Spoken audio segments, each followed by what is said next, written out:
Mental health is finally becoming an important topic that people all over the world are talking about. So it's no wonder that it's found its way in the gaming world. We're all making it day by day, from busy employees to competitive gamers. So what's the link between mental health and gaming? And how can we begin to comprehend the link between mental health, gaming, and society? This is Open World Dialogue, and I'm your host, Robin Mosley. In today's episode, made possible by support from our friends at Maximus Games, we're going to explore mental health in video games with three incredible panelists, starting with Samus Wolfe. I knew I was going to do that. Samus Wolfe. Samus is a non-binary femme, UX gaming and exotic pet enthusiast who specializes in game and web accessibility. Samus has 2 bachelor's degrees, their main degree being illustration, a certificate of completion from a web development bootcamp, and a master's of professional studies in UX design. As an illustrator turned developer turned UX guru, Samus dabbles in all realms of UX engineering and wants to use their experience to create a more inclusive gaming industry. When Samus isn't working on a game evaluation or user research, they can be found riding their Mustang Nero, named after Devil May Cry's main protagonist, or spending time at home with their pet rats while playing video games. Up next is Lauren Helling. Lauren is a senior manager of people at video game publisher Maximus Games. Prior to her time with Maximus Games, Lauren worked in human resources at the Academy of Art University in San Francisco, where she provided benefits and support to over 3,000 employees. Her job is knowing and understanding people, and it brings her great joy and fulfillment in working in an industry where the goal is to connect and entertain. Lauren has her Bachelor of Science in Communication. And last but not least, we have Dr. Yoni Robin. Dr. Robin is a licensed clinical psychologist trained in cognitive behavioral therapy, or science talk for let's look at your unhelpful thoughts, emotions, and behaviors and get you some more helpful ones. He received his doctoral degree from Yeshiva University's Furkov Graduate School of Psychology in June of 2016 and has been providing care for patients since 2012. Dr. Robin is a generalist who focuses on treating obsessive-compulsive disorder, Tourette/tic disorders, ADHD, and generalized anxiety.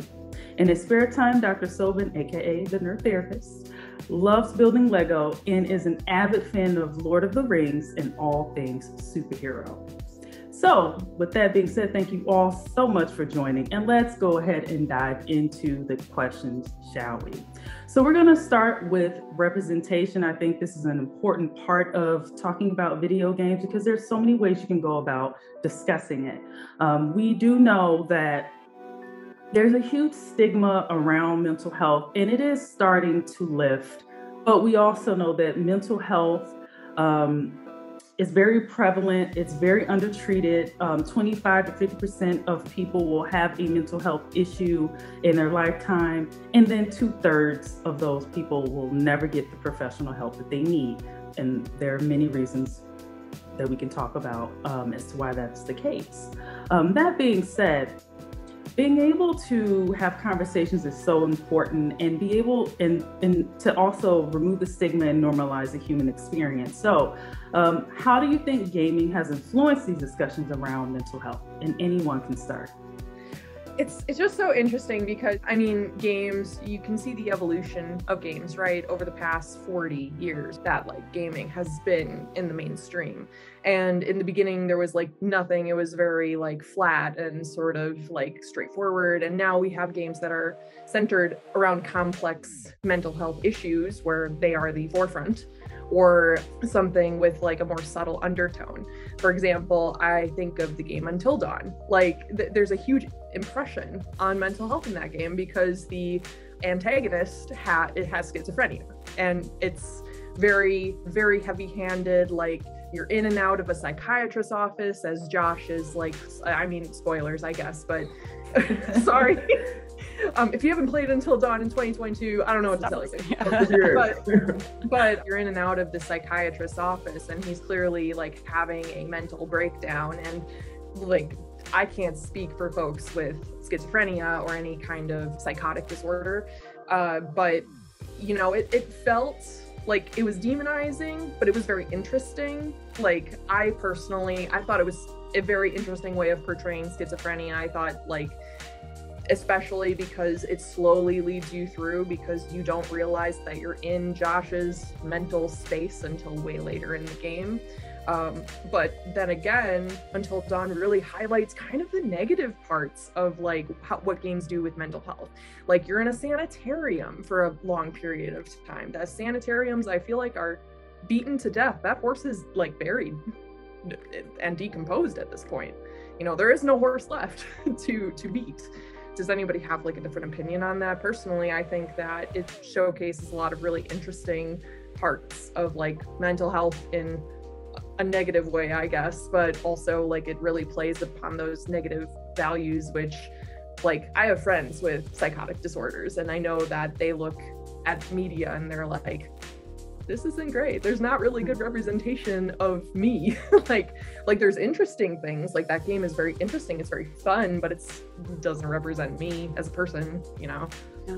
While games have like really addressed the concept of grief and loss, plot lines in many games are driven by characters who have gone through a particular loss of a parent, the loss of a mentor. The mentor is fighting this big evil bad guy, and they die in the fight, and the main character of the protagonist has to pick up the fight. I'm thinking kind of like Final Fantasy X right now. My favorite. It's like such a great one. I'm up to the last. That's the one with the laugh, right? Oh, come on. Yes. Yeah. Don't make fun of this. That's the one bad part. Okay, just checking. So I think like it's kind of, the two have definitely always been intertwined. I think for a small subset of the population, video games have always been a form of self-care, where like after school, you know, like where individuals who were bullied or stuff like that would go home and play video games, and that would be their escape. I think that with mental health, and there's a real overlap how we've been talking about mental health. When I think about Breath of the Wild, like Link's basically starts struggling with a form of PTSD and dissociative disorder. He's not sure who he is. He's figuring himself out as he goes, and there are these little memories, these triggers, and you kind of see in the cinematics, like his eyes go wide. He's like, oh my god, here's a flashback. I'm remembering something positive, and it's changing the course of his future. So I think they're definitely very intertwined. I know it piggybacks a little bit off of what you were saying. For your friends, there's a great graphic novel called Sinking, which is it's a very short, it's more of like a book than it is like a graphic. I don't remember who it's by. I picked it up in a comic book store once, and it is a great depiction of schizophrenia and the oh, that's cool. Like absolute wonderful depiction of schizophrenia, having worked in hospitals. I highly recommend it to anyone who's like trying to understand the schizophrenic experience a little bit more deeply. Yeah. That's awesome. Yeah, I have to agree with you. I think that being able to see something, being able to experience a pain or struggle that you might not necessarily struggle with yourself, it only promotes understanding and empathy. We can't learn about something, we can't understand something if we're not exposed to it, and if it's not talked about, and if it's not okay to talk about it. And I think where it gets important, I think the distinction is in making sure that you do so responsibly and with care, so that people like your friends aren't playing these games and feeling like this is exploiting me, this isn't representing me. And I think that's something that, you know, developers, publishers, you know, I can speak to that personally. We did a game in Sound Mind, and it was a horror game, but it dealt with all of these psychological issues. The different levels you would actually play the levels taking on the perspective of the patient's fears and what was going on in their mind. So for example, there was a patient that didn't like to be looked at. It caused her great fear and distress to be looked at. And this was actually a part of the game, and the certain level dealt with sight, and just everything was focused around the things that she struggled with and those fears. And so, you know, one of the things that the developers did when we were partnering on this game was to actually bring in and research and do the legwork, bring in therapists, bring in people who went through this sort of thing, and they would weigh in and say, you know, no, I absolutely wouldn't interrupt the patient right there in that dialogue. This person needs to allow them to speak. I would ask this particular question. And by researching it and looking into it, they were more informed to do that. So I think it comes down to care and responsibility, while keeping in mind that the more exposure that there is to this, the more we put it out there. Books do it, movies do it, games do it. The more we have this exposure and experience, then it just develops understanding, empathy, shows us how we can better support.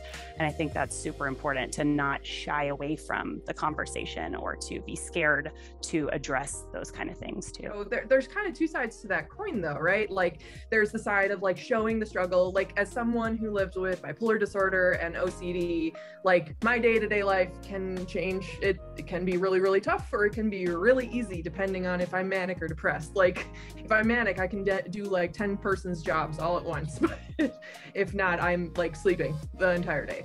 Yes, I would love for people to understand better my struggles day to day. That would be great. But I think that there's also that side of the coin where it's like, as someone with mental health issues, or like, I don't necessarily want it to be the focus. Like that's not who I am. That's just a part of my life.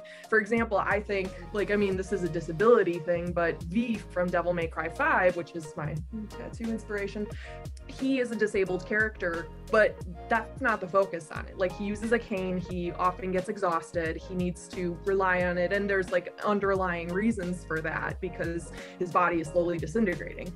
But it's not the focus. Like he uses his cane as a weapon, which I think is super cool. One of the reasons he's one of my favorite characters ever is because like he is super awesome, and it's not showcasing his disability. Like I feel like there's usually in games it's like a 0 to 100. Like there's no in between. Like we're either not talking about mental illness or we are, this is the game.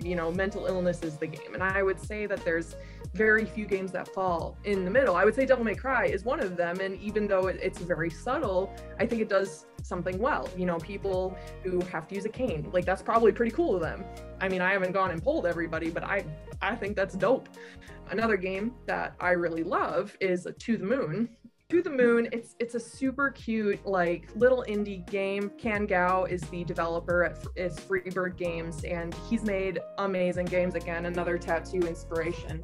To the Moon was my introductory game to something that was about mental health without being about mental health. Mm-hmm. One of the main characters is neurodivergent, and you're going on this journey with the other main character who is like, you're going through his memories basically, and his wife, who he loves very much, who passed away before him because he's an old man at this point, she was neurodivergent, and she dealt with a lot of things that she had issues with communication, and it was not heavy-handed. It was a very nice sort of way of portraying that without making the whole game about it. I don't know, it's really hard, I think, to find those games that are not like the 0 to 100. I would like more of that, put a character in there somewhere that has like anxious tics. I think subtle representation. Yeah. Subtle representation, that's and exactly. I think it would probably take someone who is open enough to highlight that they have mental health issues in the place that they work, and then have a team of people who not only recognize that as a strength in their identity, but recognize that that's something that should be put out to other people as well, which is very difficult when you're working with people who don't see mental health as an important part of our society. So it's a little tricky. Like we've often seen like the little things about like that give away that someone is struggling, like in like NPC characters. A lot of times like an NPC character has this one-off line of like, oh yeah, I've really been struggling with the chickens this week, or something like that. It's just like this little offhanded thing that a character says, and you can't really play them, you don't really get to get into their head, but you can kind of see them interacting with the world or interacting with the main character. Those characters have a huge impact on people. That's the thing, like the subtle characters. So I have a lot of friends who will take a character with like no lines in a game. They will be like, wow, I love this guy. He is me. And like, that's where all the good fan fiction comes from, like people really love these little itty bitty bits of characters because they can relate to them, and they're like, I want to write a story for this person. Like, this is awesome. Okay, so given that we've talked about the importance of identity and the struggle of getting accurate representation of mental health, we also know that the conversation around mental health has changed within a myriad of games. The next thing that I want to sort of transition to is really understanding the importance of accurately representing mental health in video games. So, Samus, you brought up earlier of things being 1 to 100, and I'm putting you back on the spotlight. But how do you think we can actually sort of provide accurate representation where it's not either or?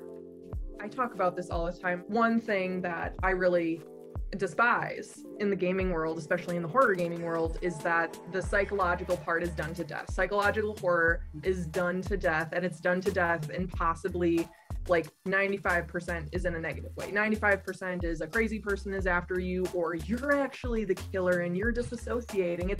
It's just, one, it's boring, and two, it's just not accurate. And I think this really comes from the lack of developers or companies reaching out to people and saying, we want to learn more about this, doing that guerrilla user research. If a company were to go out into a Reddit thread, especially in the mental health sphere of Reddit, they could probably find a ton of people to talk to and say, like, what is your life like? Essentially, we want a character that looks like this, you know, we want a character with OCD. Like if that were to be the case, because especially, and I'm sure Yoni, you probably in the same sphere of, you said work with folks with compulsive disorders, right? Yes. So that is something that in the media, I feel like people have this idea of what OCD is.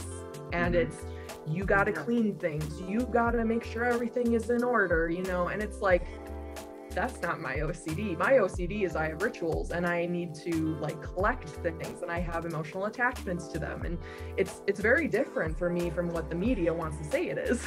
So I'm kind of thinking about hoarding. Like it would be super fascinating to see a character who's forced to go onto their on their hero's journey by leaving their house where they're actually a hoarder.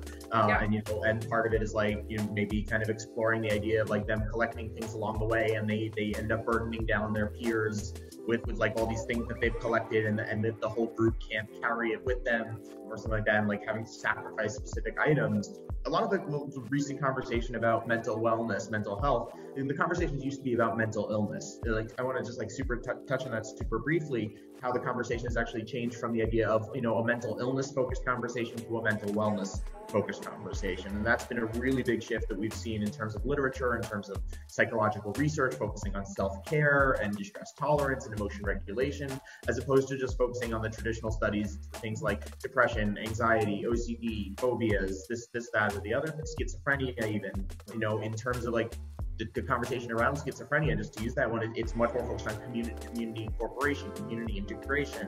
How do you cope with the presence of hallucinations, as opposed to just focusing on how do we mute them with medication, dull things up, and throw someone in the psych ward, you know, where they're just in and out of a psych ward for the rest of their life. That's not, we know that that's not helpful.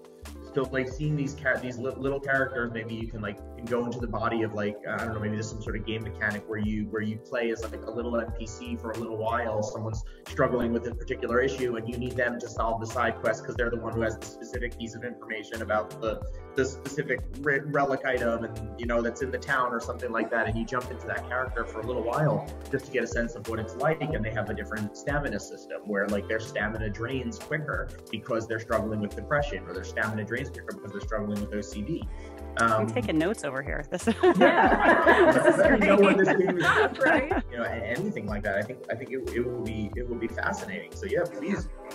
And I think too, you know, we're seeing that through all of society as well, you know, not just in video games, we're seeing everywhere that people are feeling safer talking about these kind of things. You know, used to, maybe someone wouldn't even share that they had a therapist, and now people on Reddit and everywhere are talking about what they discussed with their therapist. It's just becoming more accepted and the norm that this is the human condition. This is who we are. People are always having, you know, struggles and things going on behind the scenes that we don't know about. We can't, you know, pretend to know everything about a person. And so I think that openness too has been really neat to see people being, you know, less afraid to talk about those kind of things. My Bachelor of Fine Arts, my final project was actually, I wanted to take people on a journey of like PTSD that wasn't like the idea of PTSD in like pop culture. Like it was a young woman, she had never been to war or anything that people really attach PTSD to, but she had a traumatic childhood childhood trauma, basically, and that was blocked out of her memory, and you go through like speaking with her psychiatrist to like put these pieces together, and there was a bunch of like fun platforming stuff with a dog in there. Having both something that focuses on understanding and relating to, I think it comes down to like the 0 to 100 conversation really comes down to like, okay, we need games that are about that empathy, understanding what someone goes through so that you can get an accurate representation of something which needs user research and desperately, you know, that baby needs some bathwater so desperately. On the other side, where you still need user research, I'm just going to say that right now, you need user research, please.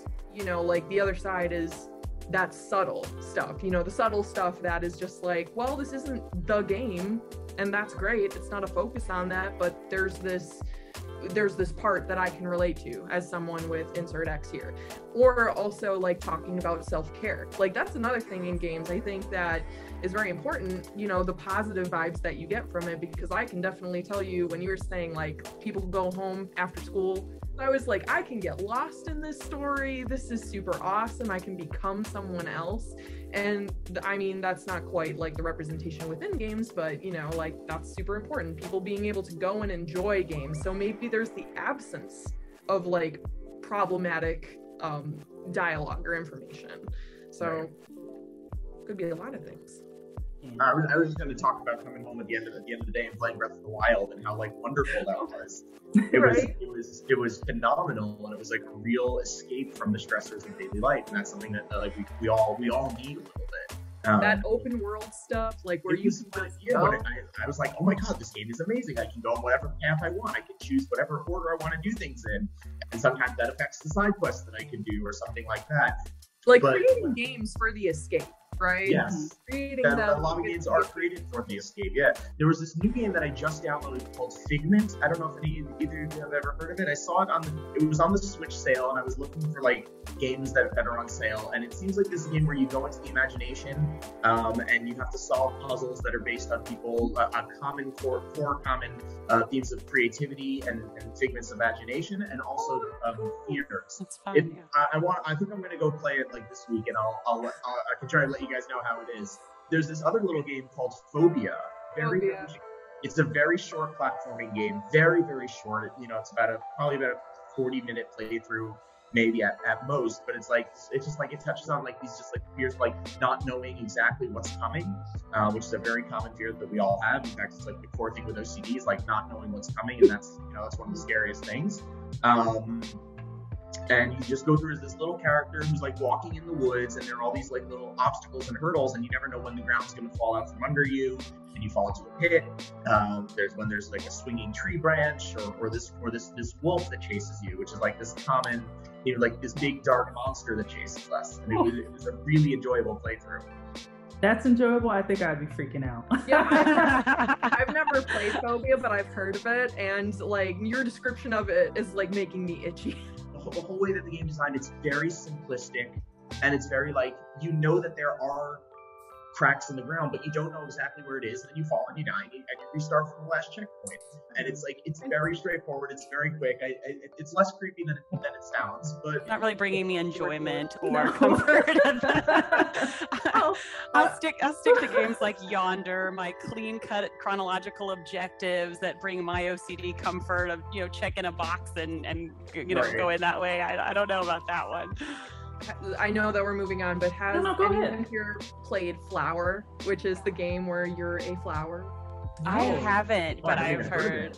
Gosh, it's been a long time, but if I recall the premise, you're a flower on the wind. It's just a very touches on nothing. You're just a flower in the wind, and it's like, oh my god, this is great. It just brings me the serotonin. Why? I don't know. Probably the same reason why playing with slime brings me serotonin. What is the other one? Is it Abzu, where you're under the water and you're literally just just simulation. You're literally just experiencing. It's so relaxing and calming. I got that game and I was like, I'm expecting a deep sea horror in this. That's what it is, right?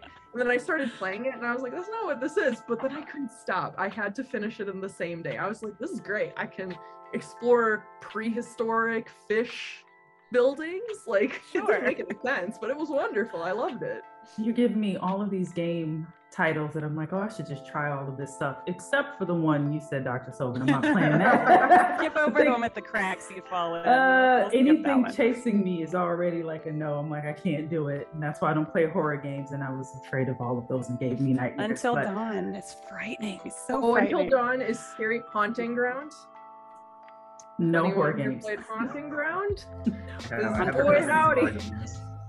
Talk about stress the game. Like, you play as like a tiny girl who has no powers whatsoever, and you get chased by so many things. Like, you eventually get a dog who defends you, but then you have to worry about the dog getting hurt, and it's just like, I can't worry about the dog getting hurt. No. I can't do that. Like, that just freaks me out. That's why I don't play horror games. There's this whole other realm of video games that we're not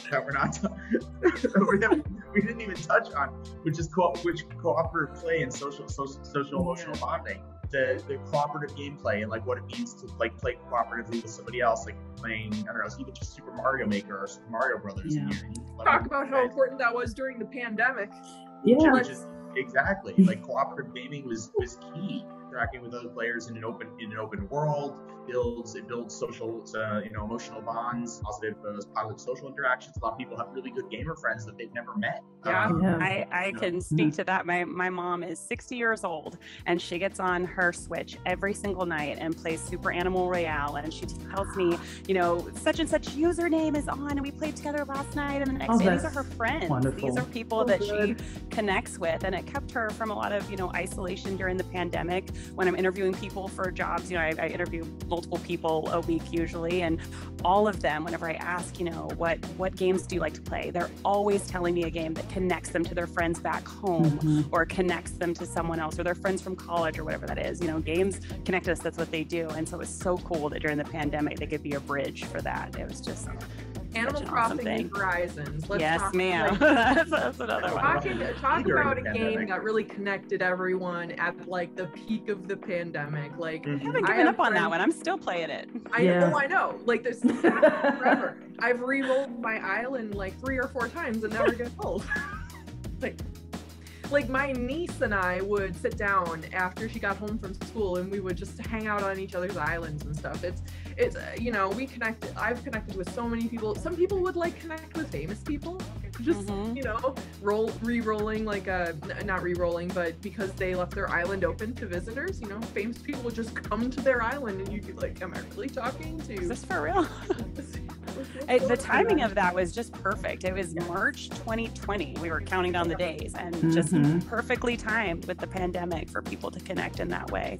And it shows no signs of slowing down. People love it and being able to do that. So I would love to know what games influenced your understanding of mental health or had impact on your personal mental health. When I think about my experience, the first thing really was Sims 2, only because that year my father passed away from cancer, and then that's when I started to create characters that were based on him to sort of connect. And then he also bought me a computer, and so there was just all of these things that happened that made that game allowed me to escape and sort of mourn.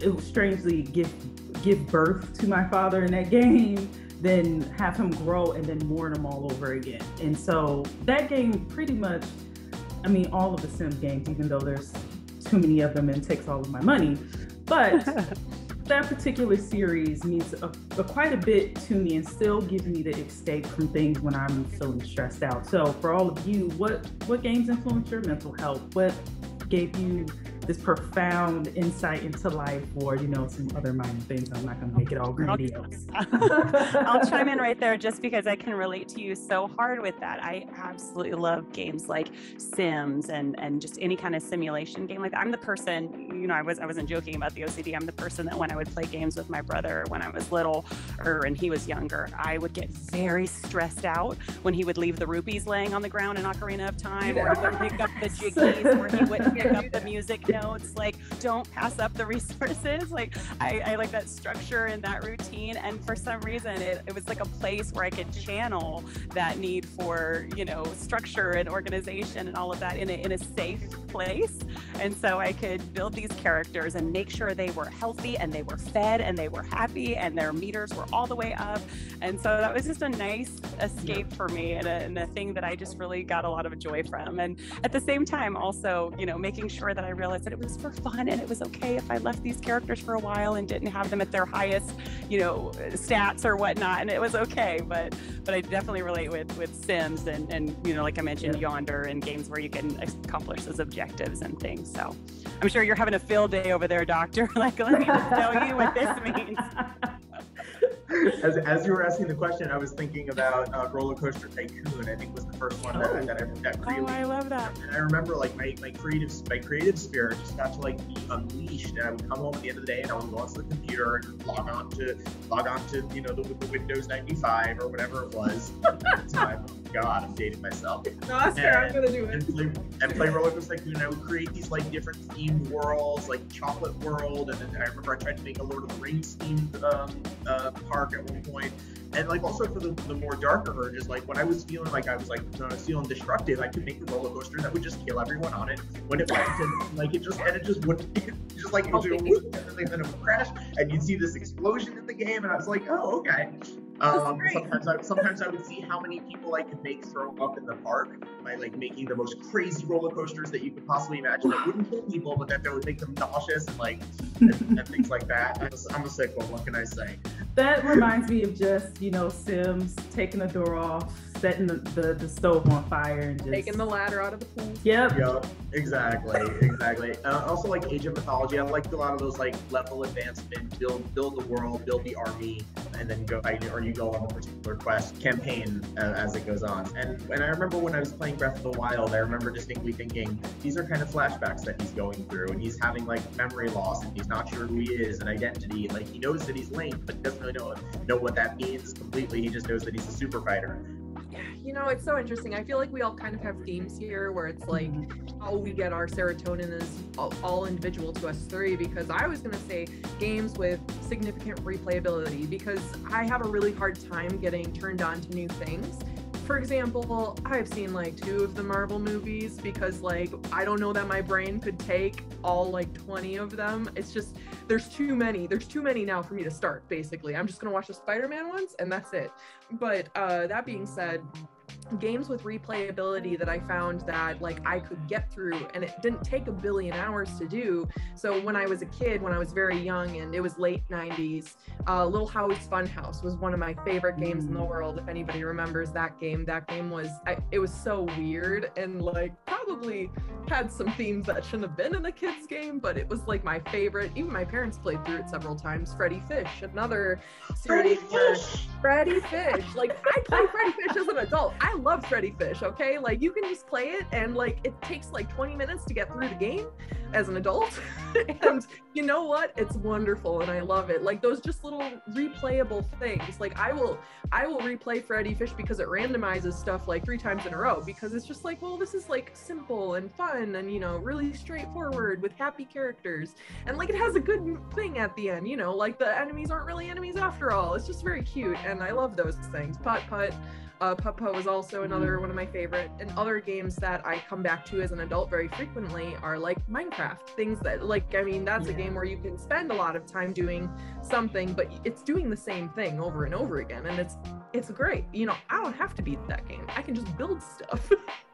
And I think like games like that and other games that I can think of that really impacted my mental health in terms of like an escape and somewhere for me to like become something else was Sly Cooper.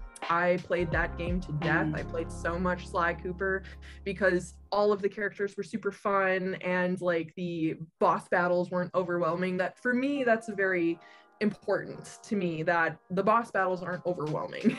So like if I take on a challenge, like if I play Elden Ring, like I keep saying I'm gonna play Elden Ring, then I'm taking on that challenge, and I understand that, but like it's like my casual gaming, which is what I do day to day. It's like I just want to play something that is low key and fun, and like that's low like, conflict, you know. Yeah. Little Dragon's Cafe. Yeah, like well, Spyro, the whole Spyro series, you know, like that's a very cute, straightforward. Like the enemies are super goofy, and it's just like, yeah, this is simple. This doesn't stress me out, you know. Like it's games like that, and I think that it's important to be able to replayability. I think is very important to mental health, replayability in games, especially New Game Plus. Like I think that once someone finds a game they really like, something that really gives them that serotonin that makes them super happy, but then you can't really go back and replay it because it's just mental wellness, mental like self-care, being able to replay those games. I think that's one of the things that make Pokemon so Yes. Sword like and you Shield. can choose a different starter every time. You can have a different team. You can add limitations to yourself. You know, Nuzlocke challenges or anything like that. It's just so wonderful. Like I remember, like I never wanted to start over. I was always more of a completionist.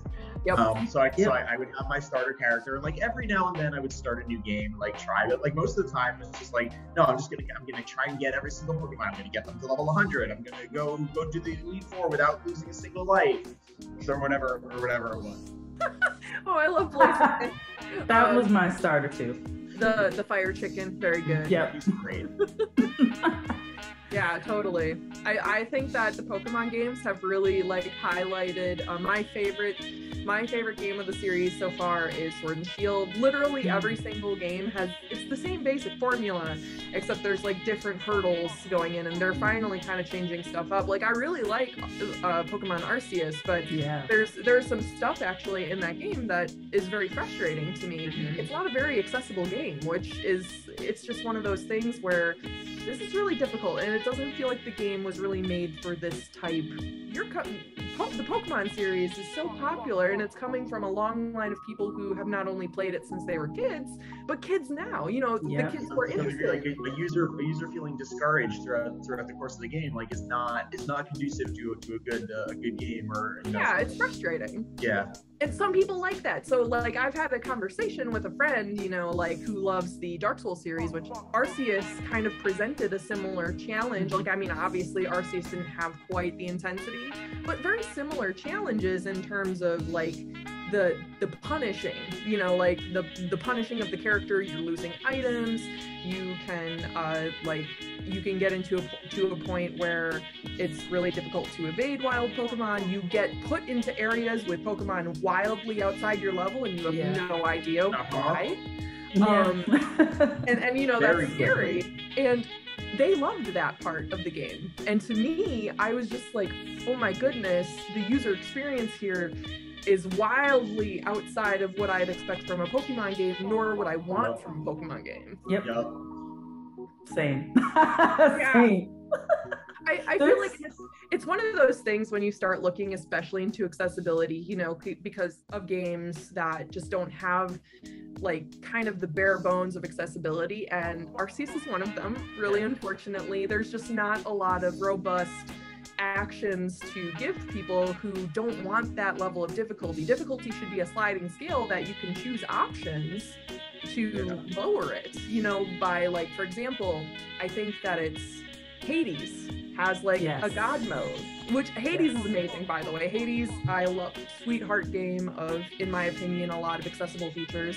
They've done a really good job, and there's a lot of things that Hades has that I'm like, why can't other games have this? I remember like when I first saw in games that you could change the size of text, like you know, like that didn't used to be a thing. And then like I remember what game it was where I saw that for the first time. I was like, you can have text in small, medium, or large.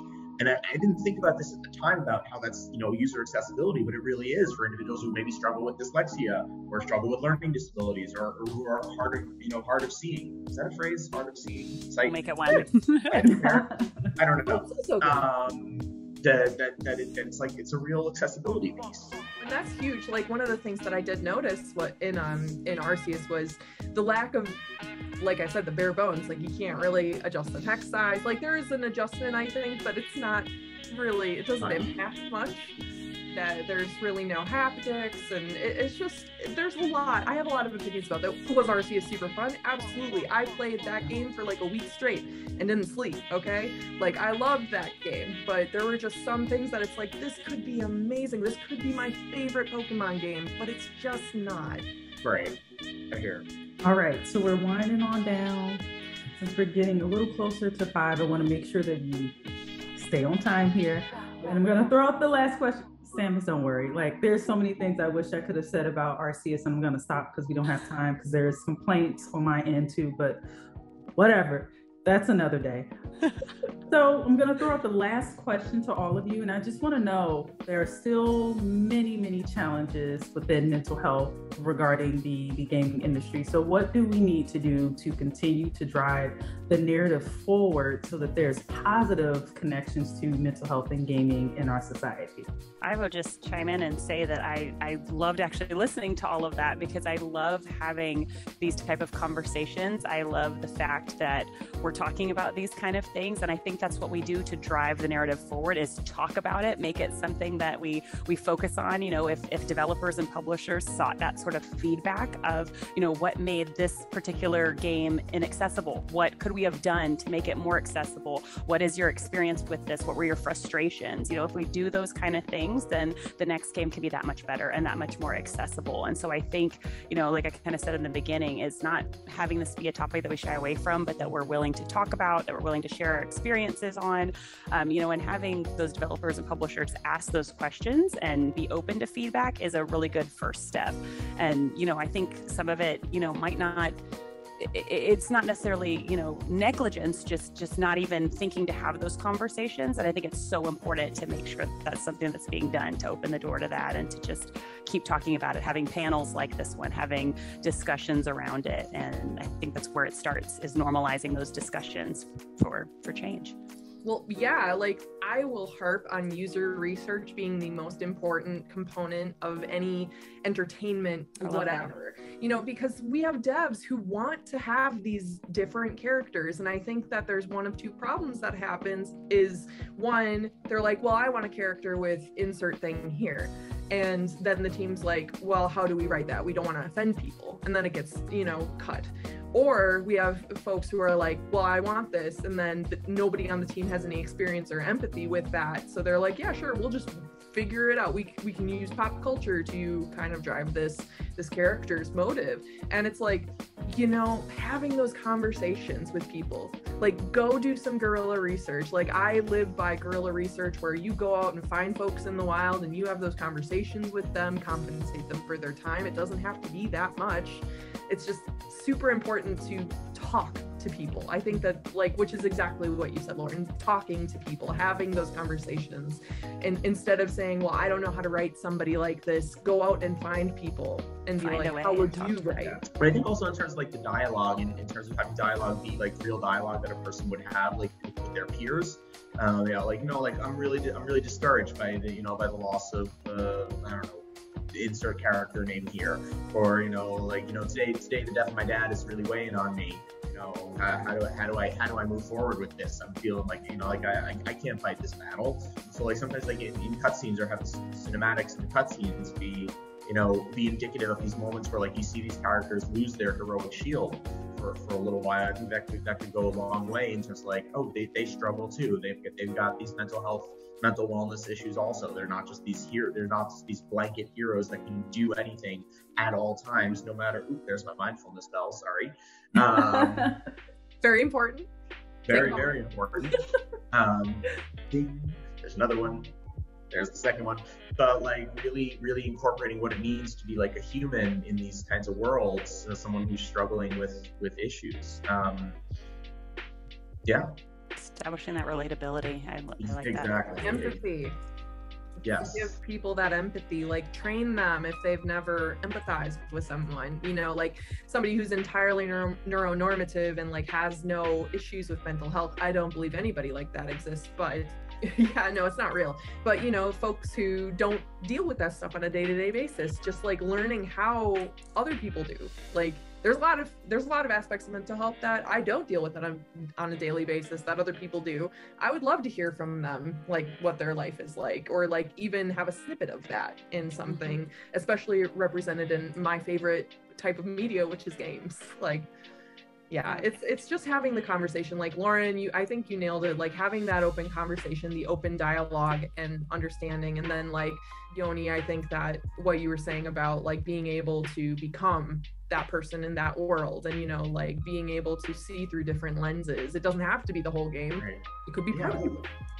Well, you jump into the body of one of the NPCs, and he's like the crazy guy in the town, and you can see things that like are actually in the real. Like you get like every now and then, like you get knocked over by some random thing that's invisible in the world, and it's like it's not like super harmful, but like it interacts with you in a certain way. And then the NPC character over there is the one who can actually see these creatures, and there really are these like creatures, and they're just like wreaking havoc on the town, but no one else can see them except for him. And for a short period of time, like maybe you get to I don't know. I'm so excited about this. Dr. Sylvan, that's a cool idea. I think it's neat.